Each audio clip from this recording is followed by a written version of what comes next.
Dios le bendiga, Dios le guarde a cada uno de los que nos ven a través de YouTube, nuestro canal. Estamos estudiando el libro de los Hechos, capítulo 11 hoy y posiblemente el 12. Depende cómo el Señor nos dirige y nos lleve en cuanto tardemos o no en las escrituras. Si lo haremos, estamos estudiando verso por verso. Esté atento porque vas a aprender muchísimas cosas acerca de la palabra del Señor que van a traer luz. Aleluya, la palabra de Dios es Cristo mismo. Él es el verbo, la palabra que se hizo carne. Y a través de ella nos llena Dios de sabiduría, inteligencia. Por eso es importante aprenderla. Quédese hasta el final para que aprendas, aleluya, y comparta este video también con otras personas para que sean edificados. Aleluya. Capítulo 11 del libro de los Hechos. Leemos en el nombre del Padre, del Hijo y del Espíritu Santo, y la iglesia dice: amén. Amén. Esto es la continuación de lo que estudiamos la semana pasada del capítulo 10, donde Pedro fue a la casa de Cornelio. Entonces esta es la continuación. Para usted, aleluya, saber en lo que andamos, debe también estudiar el capítulo 10, como tenemos aleluya en las redes. Gloria a Dios. Dice: oyeron los apóstoles y los hermanos que estaban en Judea que también los gentiles habían recibido la palabra de Dios. Ciertamente, aquí nos da un dato importante, lo cual los apóstoles, que eran 12, ¿verdad? El único que fue allí fue Pedro. Pedro fue a la casa de Cornelio, allí se derramó el Espíritu Santo, la gloria de Dios descendió. Y ahora los que están en Jerusalén, el concilio está escuchando lo que sucedió y le piden a Pedro, lo cuestionan y le piden razón de por qué él entra en la casa de un gentil. Ellos escucharon que también los gentiles habían recibido la palabra, porque ellos estaban encargados. Ellos vieron la vida de Jesús, como él simplemente le predicó a los judíos. Jesús no salió de Israel para nada. Jesús salió de Israel en su niñez, cuando huyó de la matanza de los niños, y Dios le permitió vivir en Egipto un tiempo y luego retornó a Jerusalén. Pero el ministerio de Jesús se desarrolló, fue en Jerusalén, porque él fue enviado al pueblo de Israel. Entonces los apóstoles también entendían que eran así y no le hablaban el evangelio a los gentiles. Oiga lo que dice el versículo 2: y cuando Pedro subió a Jerusalén, disputaban, que quiere decir discutían, hablaban con él lo que eran de la circuncisión. Cuando hablamos de la circuncisión, entendemos que esto fue el pacto que Dios le dio a Abraham como una señal del pacto que había entre él y Dios, del compromiso que había entre él y Dios. Y se le llamaba a los de la circuncisión porque ellos eran judíos. Ellos entendían que para tú primero ser cristiano deberías circuncidarte y obedecer las leyes de Moisés. Y para esto está todo este desarrollo que vamos a leer, para entender dónde ahora los gentiles entramos, que hay una diferencia, hay un nuevo pacto. Y ellos, y es una de las cosas que me gusta de la escritura, que los escritores de la Biblia no solamente allí pusieron todo lo positivo y todo lo bueno que hicieron los apóstoles, sino también las cosas que ellos no sabían, los errores que el Señor les corrigió. Y eso da a entender que esto es genuino, porque una persona que quiere convencer a otros mayormente no te habla de sus errores, mayormente no te dice las cosas fallidas, te dice lo positivo, lo bueno, para atraerte, porque nadie quiere lo negativo ni lo malo. Pero aquí vemos las altas, las bajas, lo que ellos padecieron por causa del evangelio. Dice en el versículo 3, diciendo: ¿por qué has entrado en casa de hombres incircuncisos y has comido con ellos? Como Pedro dijo, esto era algo prohibido por la ley de Moisés, que tú te juntaras con gentiles. Los gentiles somos nosotros. Todo aquel que no es judío es un gentil. Así se le llamaban aquellos que estaban incircuncisos, que no tenían el pacto de Abraham, de Moisés, en su cuerpo, que no estaban ligados a Dios en esa manera.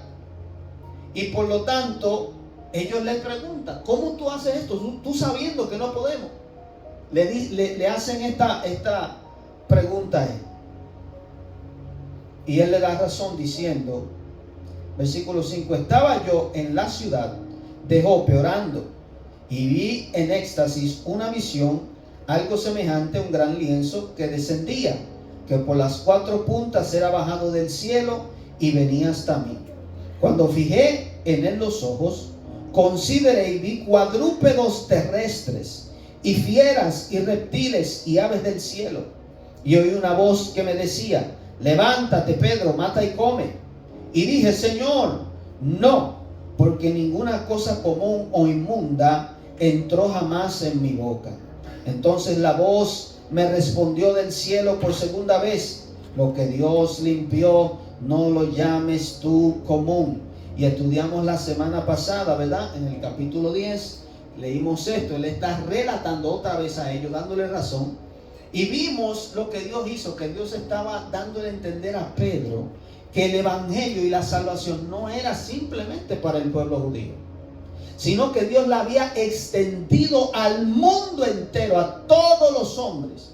Por eso usted puede tener la seguridad de decirle a todo hombre, a cada persona que existe en el planeta, Dios te ama, Dios quiere salvarte, la salvación es para ti, hay buenas nuevas para ti.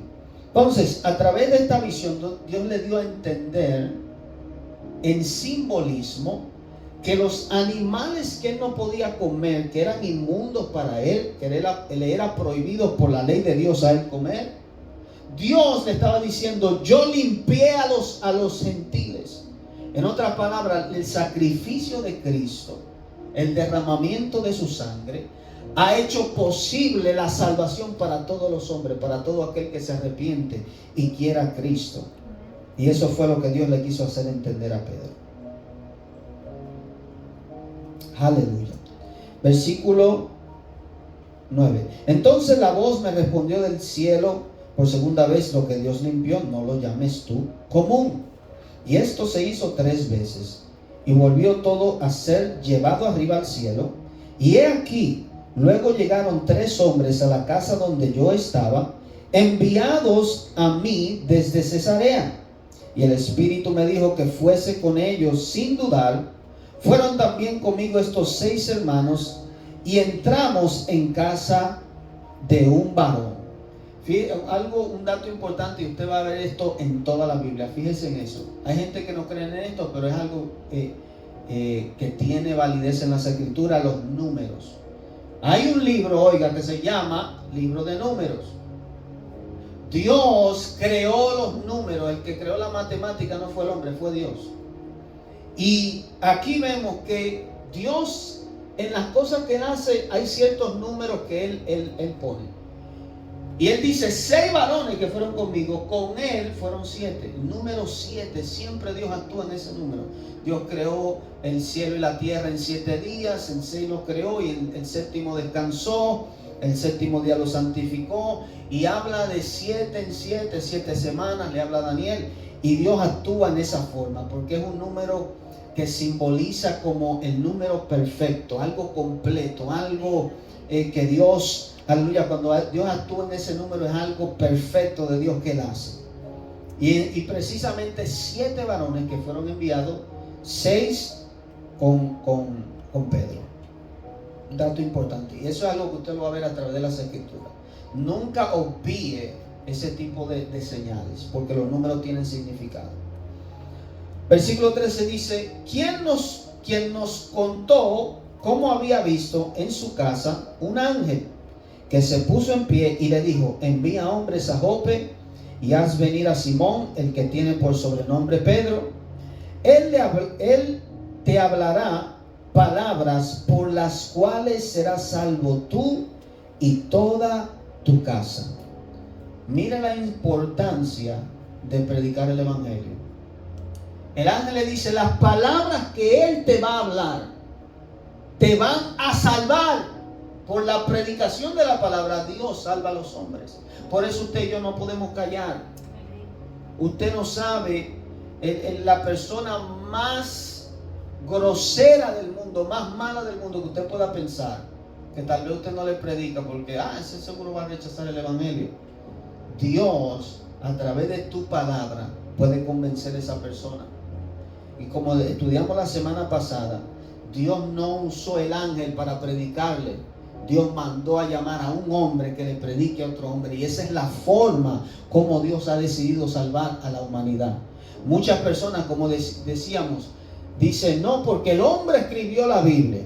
Y muchos de nosotros predicamos a las personas y le hablamos de Cristo y no creen en nosotros porque nos ven como hombres ordinarios, no sabiendo que Dios está hablando a través de ti y de mí. Amén. A sus vidas. Amén. Y por esa razón hay muchas personas que van a ser condenadas al infierno. ¿Por qué? Porque no te creyeron a ti y a mí. La palabra no mía, sino de Dios. El juicio que nosotros declaramos y decimos, lo cual ellos dicen, ¿por qué tú me juzgas? ¿Por qué tú me condenas? No somos nosotros, es la misma palabra de Dios que condena al hombre. Y nosotros estamos para declararla y hablarla. Versículo 14 dice, Él te hablará palabras por las cuales serás salvo tú y tu casa. Y me gusta que Él no dice solamente tú y tu casa. Hay una promesa de Dios que cuando Dios te salva a ti, Él también salva a tu casa. Dios por lo regular escoge un hombre para salvar una casa, una familia, una nación, un pueblo. Pero Él empieza por alguien. Y si tú estás aquí, quiere decir que Dios te ha escogido a ti. Y la responsabilidad cae sobre ti de orar, clamar y hacer lo posible para que esa familiar tuyo venga a Cristo. Versículo 15 dice, y cuando comencé a hablar, cayó el Espíritu Santo sobre ellos también, como sobre nosotros al principio. Y miren cómo dice aquí, que yo siempre tengo que corregir este tipo de cosas, porque lo que escucho por allá afuera, y muchas personas a veces cometen ciertos errores, pero la palabra es la palabra. Oiga cómo dice, sabemos que el Espíritu Santo está con nosotros. Sabemos que el Espíritu Santo está dentro de nosotros cuando creemos en Cristo. Y sabemos que Él viene sobre nosotros. Aquí Él dice, cayó. Cuando tú dices cayó, es como algo que viene de arriba, ¿sí o no? Y Él lo dice de esta forma, Él lo describe de esta forma. Cayó sobre ellos también el Espíritu Santo con simplemente yo hablar la palabra. Jesús dijo, las palabras que yo os hablo son espíritu y son vida. Oiga bien, créaselo esto, confía y créaselo. Si tú tienes el Espíritu Santo, cuando tú hablas, tú transmites vida. Cuando tú hablas, no simplemente son palabras. Fíjese que lo que sale de la boca, el sonido, tiene que ver con el aliento. El aliento de vida sale. Entonces, confía y crea que cuando usted habla, usted que tiene el Espíritu Santo, poder sale de su boca. Ahora mismo que yo estoy hablando, las palabras que yo estoy hablando están entrando en su mente y en su espíritu, en su ser. Y muchas veces usted viene desanimado de allá afuera y Dios esa palabra te revive, te anima. Por eso es importante la predicación de la palabra y la enseñanza. Aleluya. Entonces me acordé de lo dicho por el Señor. O sea que se le había olvidado. Cuando dijo, Juan ciertamente bautizó en agua, mas vosotros seréis bautizados con el Espíritu Santo. Y esto es algo que la Biblia en el libro de los Hechos enfatiza una y otra vez. Bautizar en agua es para arrepentimiento y el perdón de los pecados. Una vez tú eres lavado, limpiado, entonces eres apto para recibir el bautismo. Y lo dice el bautismo porque literalmente eso es. Cuando tú te zambulles en una piscina o en un río, tu cuerpo completo está sumergido en esa agua. El bautismo del Espíritu Santo, y no a todos le pasa igual, pero yo he escuchado personas que dicen, cuando Dios me bautizó en el Espíritu, yo sentí que Dios me zambulló en aceite. Hay otros que han dicho, y he escuchado, que dicen que es como si su cuerpo fue encendido en fuego, literalmente.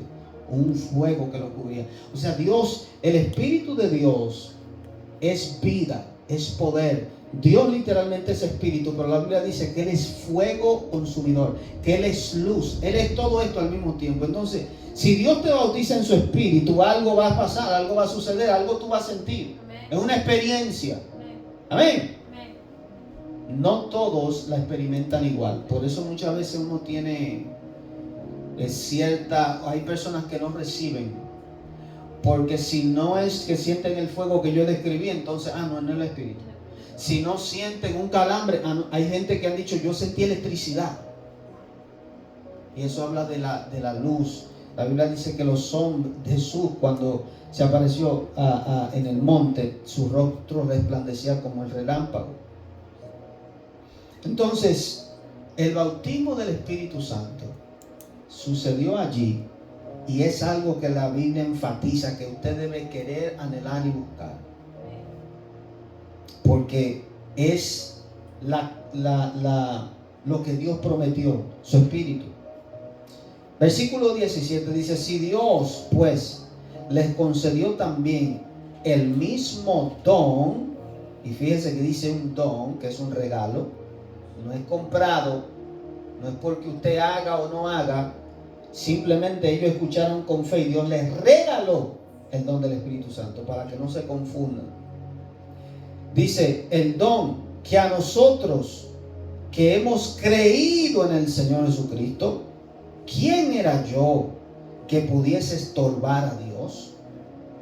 Entonces, oídas estas cosas, callaron y glorificaron a Dios, diciendo, de manera que también a los gentiles ha dado Dios arrepentimiento de vida. Oiga bien, el Señor estuvo con ellos 3 años y medio. Ellos recibieron el bautismo del Espíritu Santo, estaban llenos del poder, ellos escuchaban la voz de Dios que le hablaba.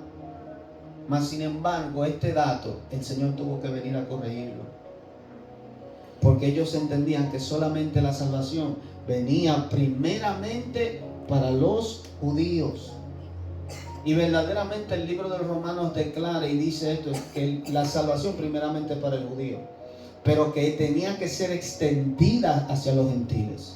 Entonces ellos estaban enfocados en eso, y el Espíritu Santo, que es el mayordomo, el paracleto, el que fue enviado por el Padre para dirigir la iglesia, el que tiene el plan de la iglesia, cómo debe caminar, dirigirse, qué persona ha de ser salva, el Espíritu Santo es que está aquí orquestando todas esas cosas. Y Él hizo esto para darle a entender a ellos, oigan, también a los gentiles hay que predicar el Evangelio. También a los que están afuera hay que predicarles. Y qué bueno que el Señor tiene esta gracia que corrige a los hombres. Muchas personas, por más ungidos que estén, y por eso usted tiene que hacerse un estudioso de las Escrituras, para que lleve un balance. Hay denominaciones que simplemente se encargan de mucho estudio de la Biblia y se olvidan de lo espiritual. Y hay otras denominaciones que les gusta mucho lo espiritual y dejan la palabra de Dios. Y tiene que haber un balance. Unción, poder, espiritualidad, pero también con la mano con las Escrituras. Porque ellas son, aleluya, la palabra de Dios. La iglesia en Antioquía. Versículo 19. Ahora bien, los que habían sido esparcidos a causa de la persecución que hubo con motivo de Esteban, pasaron hasta Fenicia, Chipre y Antioquía, no hablando a nadie la palabra, sino solo a los judíos. Fíjense que eso era lo que ellos hacían. Habían gentiles ahí, todo tipo de personas, solamente a los judíos le hablaban. Pero había entre ellos unos varones de Chipre y de Cirene, los cuales cuando entraron en Antioquía hablaron también a los griegos, anunciando el evangelio del Señor. O sea que también había otro grupo que empezaron también a predicar la palabra. Y la Biblia siempre especifica a los griegos, llamándole a los gentiles, y a los judíos, aleluya, a los hebreos judíos. Así usted ve una diferencia, quiénes son quiénes. Y cuando se hablaba de griego, se hablaba como en generalmente, por eso los evangelios y el Nuevo Testamento mayormente fue escrito en griego, porque era básicamente el idioma de aquel tiempo que la mayoría de gentiles sabían. Hoy como el inglés está en el mundo entero ahora, es como el lenguaje más usado. En aquel tiempo no era el hebreo era oriundo simplemente de los judíos, pero el griego era hablado, el latín también era hablado básicamente en el mundo entero, era como la lengua común. Entonces usted va a encontrar en las escrituras que se habla los judíos y los griegos. Aleluya. Y la mano del Señor, versículo 21, estaba con ellos.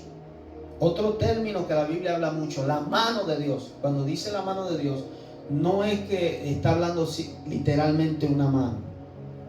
Está dando a entender algo que nosotros como humanos entendemos para hablar de una espiritualidad. Cuando se habla del dedo de la mano de Dios, está hablando del Espíritu Santo, el Espíritu del Señor. Su poder en particular, está hablando de su poder, que estaba con ellos. Y dice, y gran número creyó y se convirtió al Señor. Oiga bien, para usted hacer una obra en Dios, usted tiene que estar seguro que la mano de Dios está con usted. Porque esta es la razón por la cual, y especifica las escrituras, que dice, y gran número creyó y se convirtió al Señor. Porque si no hay respaldo, no va a haber nada. No va a haber nada. Entonces, la mano de Dios tiene que estar, tiene que haber milagros, señales, prodigios. Tiene que haber que Dios haga algo, que su presencia esté allí. Dice el versículo 22. Llegó la noticia de estas cosas a oídos de la iglesia que estaba en Jerusalén, y enviaron a Bernabé que fuese hasta Antioquía. Cuando llegó y vio la gracia de Dios, se regocijó y exhortó a todos a que con propósito de corazón permanecieran fieles al Señor, porque era varón bueno y lleno del Espíritu Santo y de fe, y una gran multitud fue agregada al Señor. Oiga bien, hay algo aquí que vemos en el libro de los Hechos y que Pablo una y otra vez practicaba, y que hoy en día existe todavía en diferentes iglesias. Esto se llama concilio. Un concilio es una iglesia básicamente, o un movimiento, usualmente, por ejemplo, como están las asambleas de Dios, la iglesia de Dios, que son concilios que salieron de un avivamiento, y ellos se manejan de una forma jerárquica. Tienen su presidente, tienen sus secretarios, tienen diferentes pastores en diferentes iglesias que están sujetos a otros pastores que no son por su cuenta, por su lado. Y por ejemplo, cuando una iglesia necesita un pastor, ellos envían a un pastor a ese lugar que se quede por un tiempo, como lo pueden mover a otro lugar. Y así vemos cómo Pablo enviaba a Timoteo, enviaba a Tito a lugares en representación de él. Y así mismo se manejaban en Jerusalén. Los apóstoles enviaban a Pedro, enviaban a Juan, enviaban en este caso a Bernabé. Ve, chequea, ve, supervisa lo que está pasando allá en esa iglesia, lo que está sucediendo. Ve, y aquí vemos cómo Bernabé lo exhortaba, les bendecía, o incluso le ministraba algún don, alguna enseñanza. Y eso es algo normal por las escrituras, que también nosotros debemos conducirnos así. ¿Yes? Así que cuando usted vea diferentes concilios, o diga una persona que le diga, oh, yo soy de tal concilio, eso es, ¿verdad? Es un gobierno que hay en esa iglesia, que tiene diferentes iglesias, diferentes ministerios, los cuales ellos ungen, preparan y envían. ¿Yes? Aleluya. Dice después, versículo 25, después fue Bernabé a Tarso para buscar a Saulo, y hallándole le trajo a Antioquía, y se congregaron allí todo un año con la iglesia, y enseñaron a mucha gente, y a los discípulos se les llamó cristianos por primera vez en Antioquía. Oiga bien, ya esto es básicamente como unos 10, 15 años después de que, más o menos sí, como unos 10 años después que ya Jesucristo había resucitado. Por primera vez se le llamó a los discípulos. ¿Qué dice primero? Que se le llamaba discípulo. Hoy en día se le llama cristiano y cualquiera se llama cristiano. No todos son discípulos. Discípulo es uno, o cristiano también es uno, que quiere decir pequeños ungidos. Un Cristo es uno que es ungido, el Mesías se llama el ungido, el escogido. Entonces se le llamó pequeños Cristos, pequeños escogidos. Y dice aquí que por primera vez se le llamó así, pero se le llamaban discípulos. Lo que Jesús hacía era tener discípulos. Jesús mandó a ser discípulos. Ese es el trabajo de nosotros como iglesia. Llamar a todo el mundo a que venga a ser discípulo de Jesús. Vivir como Jesús, hablar como Jesús. Y mayoría de personas simplemente van a una iglesia un día, se dicen ser cristianos, pero no viven como Jesús. Eso no es ser cristiano. Puedes decir soy cristiano, le creo a Dios, pero si no vives como Él. Oye, el mismo Juan dice esto: si tú no caminas como Jesús anduvo, tú eres un mentiroso y tú no tienes relación con Dios. No lo digo yo, lo dice la Biblia. Son palabras fuertes para que usted se alinee si usted no está caminando como Jesús. Versículo 27 dice: en aquellos días unos profetas descendieron de Jerusalén a Antioquía. Y aquí otra aclaración. Me gusta la palabra de Dios porque ella nos enseña, ella nos instruye. Hoy en día he escuchado a muchas personas decir: ya no hay profetas. Porque Jesús dijo esta palabra y muchos la malinterpretaron. Jesús dijo: los profetas fueron hasta Juan. Entonces, por eso mucha gente dice: ya después de Juan el Bautista, ya no hay más profetas. No, eso no es lo que se refiere. Porque el ministerio del profeta todavía está vigente hoy. Hay personas, yo no he visto mucho, pero conozco de verdaderos profetas.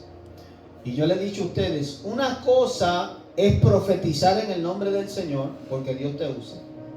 Y otra cosa es tener el don profético, que eso no te hace profeta. Hay mucha gente que andan con el don profético y profetizan.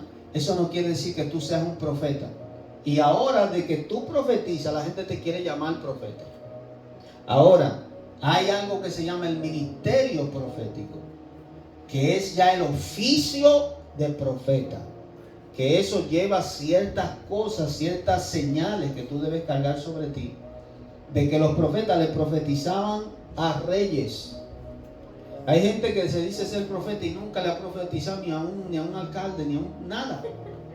Simplemente profetizan en la iglesia. Un profeta profetizaba usualmente calamidades, catástrofes, y pasaban, no digo que sucedían cuando él las decía, cuando él las hablaba. Entonces, el Señor, dice la palabra, que estableció diferentes ministerios, entre ellos está el profeta. Y aquí dice: en aquellos días unos profetas, o sea que habían varios, descendieron de Jerusalén a Antioquía. Mire que de Jerusalén eran enviados también profetas. Esa es la forma como la iglesia se fortalece el uno al otro y está en conexión y está unida. Porque los profetas tienen algo que tal vez el evangelista o el pastor no tiene. Los profetas eran los que ungían a los reyes en aquel tiempo. Los profetas. O si no, mire a Samuel. ¿Quién fue que ungió a David? ¿Quién fue que ungió a Saúl? Tenían un oficio, tenían algo que hacer delante de Dios. Dice, y levantándose uno de ellos, llamado Agabo, préndase ese nombre, Agabo, era un profeta, daba a entender por el Espíritu que vendría una gran hambre en toda la tierra habitada. O sea, que él declaró y dijo una profecía de que iba a venir hambre sobre la tierra. ¿Por quién? Por el Espíritu. Por el Espíritu Santo. La cual sucedió en tiempo de Claudio. O sea que pasaron años, pasó tiempo. Que esa es otra cosa. Hay gente que tú das una profecía y creen que tiene que cumplirse mañana. No. Las profecías de Cristo pasaron miles de años para que se cumplieran. Miles. Entonces, con eso hay que tener cuidado. Entonces los discípulos, cada uno conforme a lo que tenía, determinó enviar socorro a los hermanos que habitaban en Judea, lo cual en efecto hicieron, enviando a los ancianos por mano de Bernabé y de Saulo. Oiga, al profetizarse que iba a venir una hambruna, ellos empezaron a prepararse. Y lo primero que hicieron fue, y lo que se interpreta aquí, es que ellos enviaron una ayuda monetaria para la iglesia, como toda la iglesia debe hacer. Cuando usted ofrenda, cuando usted trae un diezmo, para eso es la ofrenda, para ayudar a otro ministerio, para ayudar al pobre, al necesitado, para las necesidades de la iglesia también, para muchas cosas se usan. Entonces, para eso es la profecía. Dios dice, va a venir una hambruna. Y fíjese que la hambruna afecta aún a los cristianos. Pero ya Dios nos advierte y nos dice, y entonces la iglesia recogió.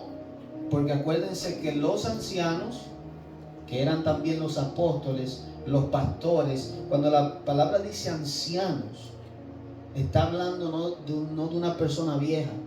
Está hablando, el anciano es un título pastoral que se le daba en aquel tiempo. Hoy, por lo regular, se le llaman pastores. Pero cuando se refiere, por ejemplo, a la palabra obispo, anciano, pastor, está hablando de la misma cosa. Y en las iglesias no solamente había un pastor, habían diferentes ancianos, líderes de una iglesia. Y para eso enviaron la ayuda a través de Bernabé y de Saulo. Aleluya. Vamos a continuar y vamos a leer rapidito el capítulo 12. Dice, en aquel mismo tiempo, el rey Herodes echó mano a algunos de la iglesia para maltratarles. Y mató a espada a Jacobo, hermano de Juan. Oiga bien, Herodes era el rey en Jerusalén. A César se le llamaba rey de reyes porque él era el emperador y él tenía reyes en diferentes lugares, los cuales estaban debajo de él. Herodes era uno de ellos, el cual estaba en Jerusalén. Y como este movimiento de la iglesia se había levantado, a él no le convenía esta revuelta, porque ya tenía amenaza desde Roma de que si había desorden entre el pueblo judío, ellos iban a destruir a Jerusalén. Y por eso mataron a Jesús también, porque estaba acarreando mucha gente. Entonces al Herodes ver que los cristianos estaban ganando mucha gente y causando problemas según ellos, decidió apresar a Jacobo. Y aquí vemos el segundo mártir que habla la Biblia. Un mártir es uno que inocentemente es muerto por la causa de Cristo. Este es uno de los apóstoles de Jesucristo. Primero Esteban, luego él. El hermano de Juan. Imagínense cómo se hubieran sentido la iglesia en aquel tiempo. Versículo 3 dice, y viendo que esto había agradado a los judíos. Oiga, se agradaban. Y Jesús se lo profetizó y les dijo, se alegrarán de matarlos a ustedes lo van a perseguir y muchos creerán que le están sirviendo a Dios por hacer esto. El Señor los profetizó. Dice, procedió a prender también a Pedro. Era entonces los días de los panes sin levadura. ¿Y quién sabe cuáles son los panes sin levadura? La fiesta de la Pascua, ¿verdad? Era en ese tiempo. Y habiéndole tomado preso, le puso en la cárcel entregándole a 4 grupos de 4 soldados, cada uno para que le custodiasen o para que los vigilaran, y se proponía sacarle al pueblo después de la Pascua. Así que Pedro estaba custodiado en la cárcel, pero la iglesia hacía sin cesar oración a Dios por él. Aquí está la diferencia. Oiga bien, matan a Juan, a Jacobo. Eso no quiere decir que la iglesia no oraba, pero al ellos ver esto, la iglesia se activó y dice que oraban sin cesar, hacían sin cesar oración a Dios por él. Mataron a Jacobo, entonces dice, no podemos permitir que maten a Pedro. Y empezaron a orar todos los días, orando sin cesar. Eso quiere decir que hay situaciones en nuestra vida, en tu vida, que amerita muchas veces que tú te tranques con Dios y hagas oración sin cesar por días. Que sueltes el juego, la televisión, los entretenimientos, las salideras, te trancas con Dios y tienes que orar, buscar a Dios consistentemente para que Dios responda. Pero vemos que a pesar de que los apóstoles eran líderes, estaban unidos con el poder de Dios, fueron enviados por Jesucristo, el mundo aún así los odiaba, los perseguía y terminaron siendo mártires. Eso quiere decir que muchas veces hay situaciones que nos van a suceder a nosotros, que no necesariamente porque estamos en pecado, sino porque simplemente Jesús dijo, en el mundo tendré aflicción. Nos van a pasar cosas, pero Dios en todo nos va a dar la victoria. ¿Tú crees que esto en realidad es triste para Jacobo? Jacobo venció. Él pasó al cielo, a la eternidad con Dios. Sus problemas se acabaron para siempre. Él entró a la vida eterna. Ese es el gozo que tenemos. Esa es la alegría que tenemos nosotros. Que el morir en el cristiano no es de tristeza, es de gozo, de vida eterna. Pasado de este sufrimiento en esta vida a una vida superior y mayor. Entonces, oiga esto que sucede con Pedro, y ya vamos a terminar. Dice, y cuando Herodes le iba a sacar aquella misma noche, estaba Pedro durmiendo entre 2 soldados, sujeto con 2 cadenas, y los guardas delante de la puerta custodiaban la cárcel. Imagínense a Pedro en la cárcel, atado ahí, y 2 guardias al lado de él para que no se escapara. Y aquí que se presentó un ángel del Señor, y una luz resplandeció en la cárcel. Siempre la Biblia da este tipo de especificaciones para que nosotros sepamos qué es lo que sucede. Los ángeles, como están en la presencia de Dios, cargan la luz del Señor. Oye, y muchas personas yo he escuchado así, wow, cuando estaba orando vi que el cuarto se puso como de día y me apareció un personaje. Y esto sigue sucediendo hasta el día de hoy. Dice, y tocando a Pedro en el costado, le despertó diciendo, levántate pronto. Y las cadenas se le cayeron de las manos. O sea, mira el poder que tiene un ángel. Y mire que un ángel es un ser espiritual. Como Cristo tiene un cuerpo glorificado, así el ángel tiene un cuerpo que se puede materializar y tocar a Pedro y hacer que las cadenas se caigan. Entienda esto, que los ángeles están en este lugar y ellos están invisibles, están en un plano espiritual.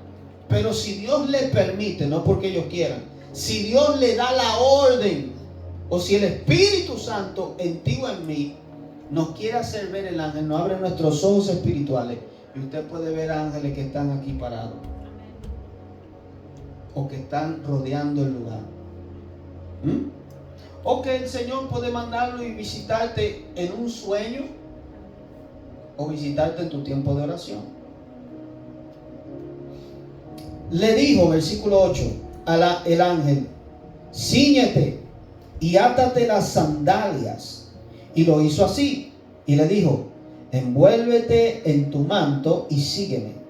Y saliendo le seguía, pero no sabía que era verdad lo que hacía el ángel, sino que pensaba que veía una visión. Las visiones son tan reales que tú puedes creer, ¿verdad?, que es algo físico, literal. Él no sabía diferencia entre una u otra. En lo que él estaba viendo, él dice, esto es una visión del Señor. Como él vio el lienzo que se le bajó y vio animales allí. En una visión, yo estoy seguro que usted ha tenido sueños que cuando usted se despertó, usted dice, wow, pero era tan real que yo pensé que lo estaba viviendo. Así mismo es una visión de Dios. Usualmente las visiones de Dios son bien vivas. Porque hay sueños que usted tiene y como que se le olvida, como que son un poquito nublados. Pero las visiones de Dios usualmente son bien reales y literales. Aleluya. Y saliendo le seguía, pero no sabía que era verdad lo que hacía el ángel, sino que pensaba que veía una visión. Habiendo pasado la primera y la segunda la guardia, llegaron a la puerta de hierro que daba a la ciudad, la cual se le abrió por sí misma. Y salidos pasaron una calle, y luego el ángel se apartó de él. Entonces Pedro, volviendo en sí, dijo, ahora entiendo verdaderamente que el Señor ha enviado su ángel y me ha librado de la mano de Herodes y de todo lo que el pueblo de los judíos esperaba. O sea, que Dios puede enviar un ángel. ¿Por qué no envió un ángel a Jacobo? Ahí es donde nosotros tenemos que entender la soberanía de Dios. Hay personas que le llega su tiempo, hay personas que no es su tiempo. Entonces, como no era el tiempo de Pedro y la iglesia oraba constantemente por él, Dios respondió enviando un ángel. Entienda, la oración mueve todo. La unidad de la iglesia orando puede cambiar las circunstancias de una nación, de un país, de una ciudad. Dios envió su ángel y los guardias que estaban allí no se dieron cuenta de lo que sucedió. Pero Dios lo dejó dormido. Ese es el poder que tiene Dios. Aleluya. Entonces Dios los libró de la mano de Herodes a través del ángel del Señor. Y habiendo conocido esto, llegó a casa de María, la madre de Juan, el que tenía por sobrenombre Marcos, donde muchos estaban reunidos orando. Cuando llamó Pedro a la puerta del patio, salió a escuchar una muchacha llamada Rode, la cual, cuando reconoció la voz de Pedro, de gozo no abrió la puerta, sino que corriendo adentro dio la nueva de que Pedro estaba a la puerta. Y ellos le dijeron, ¿estás loca? Pero ella aseguraba que así era. Entonces ellos decían, es su ángel.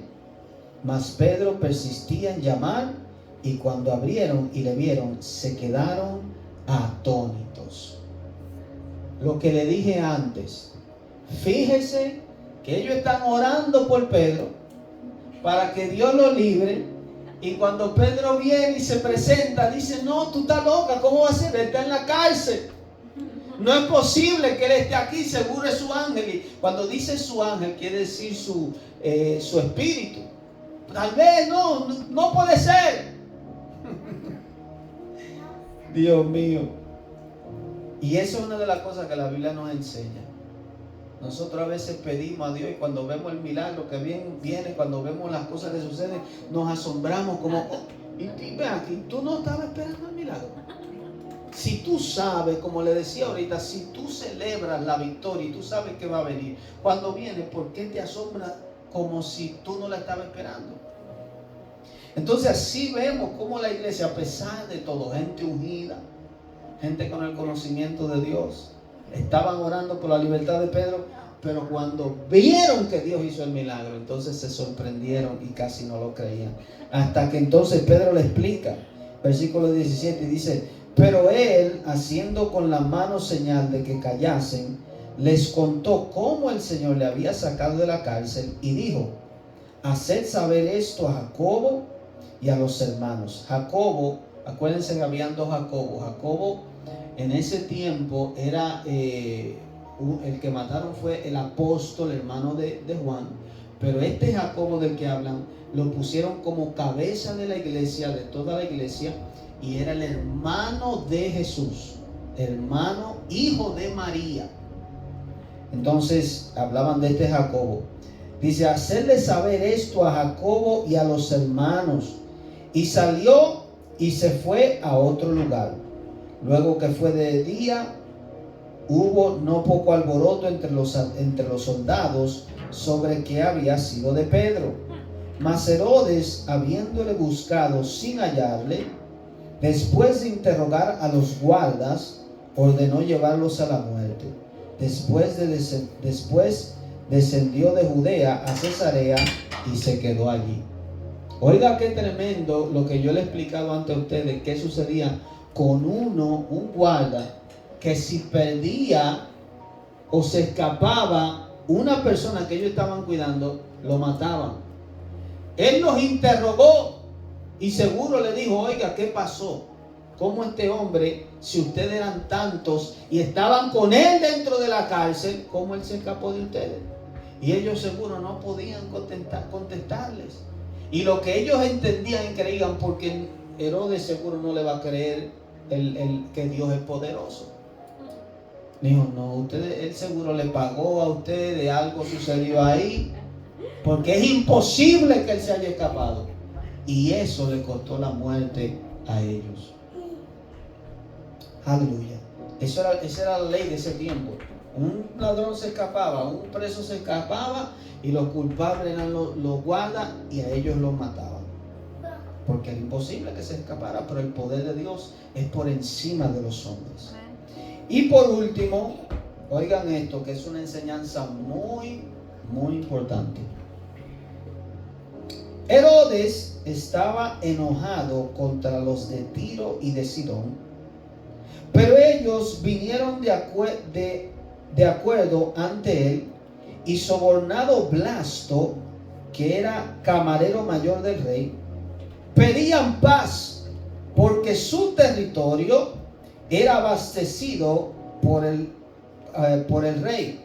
¿Qué sucede? Que el rey, aquí dice, el territorio de ellos, de Tiro y de Sidón, de la población, era abastecida, la comida, todas las cosas, era abastecida por el rey. Y había un problema porque el rey estaba enojado en contra de ellos. Había una situación con los cristianos. La gente se estaba salvando, volviéndose a Cristo. Y sucede que entonces hay un problema entre el pueblo y el rey. Pero ellos se reunieron para apelar hacia el rey, para que supliera sus necesidades. Y entonces dice el versículo 21: y un día señalado, Herodes, vestido de ropas reales, se sentó en el tribunal y les arengó. Que la palabra arengó quiere decir, le dio un discurso, le dio un tremendo discurso, habló allí con denuedo. Y oiga lo que dijo el pueblo que estaba allí escuchando esta palabra. Dijo: al momento, y el pueblo clamaba gritando: voz de Dios y no de hombre. Ellos dijeron allí, y en las diferentes traducciones le faltó algo aquí, que era voz de un Dios y no de hombre. O sea, la forma que Herodes habló, ellos decían: wow, este hombre es un Dios, habló como un Dios y no como un hombre. Y oiga lo que dice: al momento un ángel del Señor le hirió, por cuanto no dio la gloria a Dios, y expiró comido de gusanos. Oiga bien, un ángel lo hirió al momento, al instante. ¿Sabe por qué? Porque cuando el pueblo decía que él era un Dios, que era Dios, que habló como Dios, Él debió decir, no, yo soy solamente un hombre, la gloria de Dios. Por no darle la gloria de Dios a Dios, un ángel fue enviado de parte del Señor, lo hirió y murió. En venganza aún también por la vida de Jacobo, que él mató y que perseguía a los cristianos. O sea, el que se la hace a Dios tocando a uno de sus hijos, tarde que temprano termina mal. Entonces esta situación se ve como que es algo de los hombres, pero no, es algo orquestado. Y al él recibir esta gloria por el discurso tan bonito que dio, y recibir la gloria de los hombres y no dársela a Dios, un ángel lo hirió. ¿Qué le dice eso a usted? Dele la gloria siempre a Dios. Dios lo usa a usted para hacer un milagro, dele la gloria a Dios. Hay gente, y eso sucede con nosotros los predicadores, tú predicas un mensaje bonito, un mensaje poderoso por el Espíritu Santo, y la gente te dice, wow, tremendo mensaje. Diga siempre la gloria de Dios. Diga siempre, el Señor es merecedor de toda gloria. Sea lo que sea que usted haga, que el hombre quiera alabarle, siempre esa alabanza diríjasela al Señor. Porque nosotros sin Jesús no somos nada. Nosotros estuviéramos perdidos. El que da la capacidad para predicar, para hacer milagros, para hacer buenas obras, para hacer cualquier tipo de cosa en Dios, es Jesús. Él merece la gloria y Él no la comparte con nadie. Él es celoso con eso. Y por eso vemos aquí esa enseñanza. Herodes, por no darle la gloria a Dios, por creerse, enorgullecerse y quedarse callado en vez de decir la gloria de Dios. Ese mensaje o eso que yo hice, Él es el que lo merece. Por eso sucedió. Y para finalizar dice, pero la palabra del Señor crecía y se multiplicaba. En otras palabras, aunque Herodes se levantó para detener la obra de Dios, Herodes pereció comido de gusanos. Mas sin embargo la obra de Dios seguía. La obra de Dios hasta el día de hoy es una de las razones por la cual todo ateo o incrédulo debe creer que Jesucristo es real. Porque la cristiandad ha sido perseguida por años. El pueblo judío miles de veces lo han tratado de destruir. La Biblia la han tratado de quemar, de cambiar, de marginar. Pero aquí dice, pero la palabra del Señor crecía y se multiplicaba. O sea que esto no es obra de hombre. Esto el hombre no lo puede detener por más que quiera. Aunque maten a quien maten, apóstol, quien sea, hay otro que Dios levanta para seguir haciendo la obra porque es del Padre. Dice, Bernabé y Saulo, cumplido su servicio, volvieron a Jerusalén, llevando también consigo a Juan, el que tenía por sobrenombre Marcos. Y hasta aquí lo dejamos. Continuamos con el capítulo 13 la semana que viene. Dios le bendiga, Dios le guarde. Espero que le haya sido de edificación. Será hasta la próxima.